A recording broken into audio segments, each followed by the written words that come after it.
இப்போ நீங்கள் பார்த்துட்டு இருக்கிறது வந்து ஒரு Vivo mobile and Vivo IQ இந்த மாதிரியான மொபைல்ஸில் வந்து திடீர்னு உங்களோட ஃபோனில் உங்களே அறியாமல் ஏதாச்சும் ஒரு ப்ராப்ளம் ஆயிடுச்சு அப்படின்னா பார்த்தீங்கன்னா டேட்டாஸ் வந்து ஆக்சஸ் பண்ண முடியாது. கால் பண்ணி பார்த்தோம் அப்படின்னா கால் போகாது.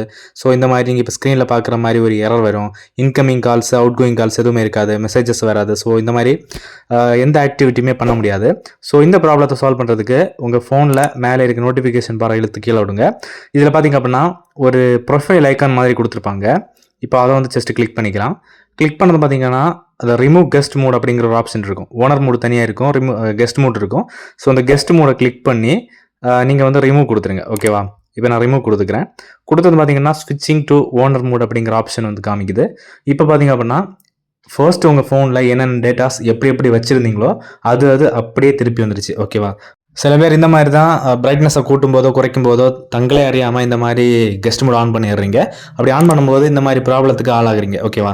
ஸோ ஈஸியாகவே இந்த மாதிரி பண்ணும்போது உங்களுக்கு அந்த கெஸ்ட் மோடை ரிமூவ் பண்ணி நம்ம வந்து ப்ராப்ளத்தை சால்வ் பண்ணிக்கலாம். ஓகேவா? ஸோ வீடியோ யூஸ்ஃபுல்லாக இருந்துச்சுன்னா மறக்காம ஒரு லைக் பண்ணிக்கோங்க.